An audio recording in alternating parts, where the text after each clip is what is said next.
баяндап, соны естіп тыңдау. Енді мынау әлеуметтік желі болғаннан кейін бұл ақпараттар бүкіл мынау ютубты білесіз ғой, барлық жерді қамтиды, барлық халық көреді, мынау заңгерлер көреді, жеке сот орындаушылар көреді, судьялар, соттар, мынау Қазақстанда қандай прокурор, қандай құзырлы орган бар, барлығы көреді мынау сұмдық масқара жағдай болып жатқандарын. Енді бұл қазір мына ер азаматтарды, қазір мынау борышкерлерді бір қылмыскерлер сияқты адамдар солай көреді, алиментті төле деп айта береді, бірақ не үшін төлейсің, оның қандай негіздері бар, ол заңды ма, заңсыз ба, олардың ешқайсысына қарап жатқан адамдар жоқ. Сондықтан қазір есіңізге түсіп жатса, қосатын мәселелер болатын болса, асықпай айтып бере беріңіз. Себебі мынау ертең әлеуметтік желіде адамдар түсінбей қалмасын, жаңағыда басы жоқ, аяғы жоқ әңгіме болып қалмасын. Сондықтан өзіңіздің айтарыңыз болса айта беріңіз. Мен арасында сұрақ қойып отырмын сізге. Болды, түсіндім.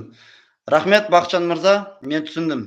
Мен бірінші әңгімемді кешегі Серіктен бастасам деймін. Әділет департаментінде Серік деген толық аты жөнін білмедім бірақ. Пірәлиев Серік па? Мемлекеттік сот орындаушы Пірәлиев Серік деген мырза ғой. Иә, Серік деген, бірақ фамилиясын білмедім. Иә, алдағы уақытта анықтай жатармыз оны. Сол кісі бірінші осы мені Нұргүл ханым сол жерге осы сотқа беретінен алдын шақырған кезде сол кісі айтқан маған. Ол бәке, әшейін жай ғана алимент қой, алимент төлеп, оның даже үйінде бір бөлмесін сіз алуға хақыңыз бар ғой, құқыңыз бар ғой деп ақыл үйретіп, заңдарды үйретіп отқан жігіт соттың алдында қалай келіншегіммен сөйлесті, маған көрсетті кәдімгідей. Келіншегіңіз уже сіз айтқандай рас екен ғой, тыныштық бермейді екен ғой мынау деп. Міне звондап маған тыныштық бермей жатыр деді. Бүйтіп тыңдаттым, деп прокурорға апарып жазам, үйтем, бүйтем деп келіншегім сөйлеп жатыр екен. Бір уақытта прямо соттың алдында жаңа Серік деген кәдімгідей айнып кете салды ғой. Келіншегіммен қалай сөйлесті, солай айнып кете салды ғой. Удостоверением куәлігім қалып кеткен екен, ертесіне бардым. Сеге неге үйтіп айнып жатсың? Сонда еркекте заң жоқ па, құқық жоқ па, өз-өзіміз қорғай алмаймыз ба десем, маған айтқан сөзі мынау болды ғой. Берхан, сен одан да оған оны подставить етсей, сол кезде жақсы шығасың ғой дейді. Мен кейін ол жігітке айттым, Серік, не айтып тұрсың сен? Мен өз бала-шағамның анасын мен қалай подставить етем?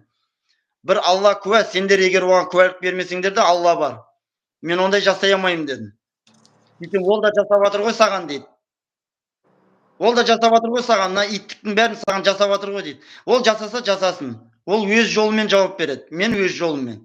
Ал бірақ шариғат жүзінде қияметте мен ол кісілер үшін мен жауап берем. Балаларым үшін мен жауап берем. Сол үшін мен ондай қадамға бармаймын дедім. Мен тек қана қазір мен сізге бір сұрақ қояйын. Енді сіздің ағайын туысқандарыңыз бар шығар, егер қателеспесем. Ол қыздың ағайын туысқандары бар шығар.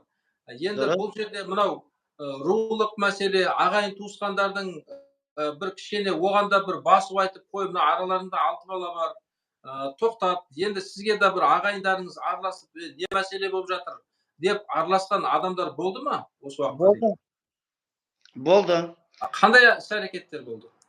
Ондай қандай іс-әрекет болғанда, оның әкесі марқұм тірі кезде жастай өмірден өтіп кетті. 2 жыл, 3 жыл болып қалды қазір.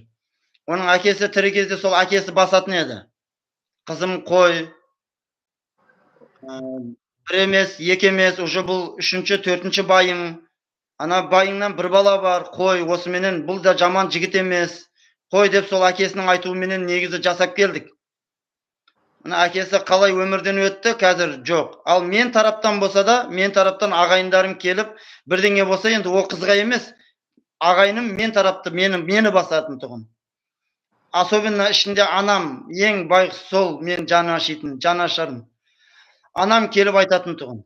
Балам, қой, біреудің қызы, сенің де 2 қарындасың бар. Оларды да ойла.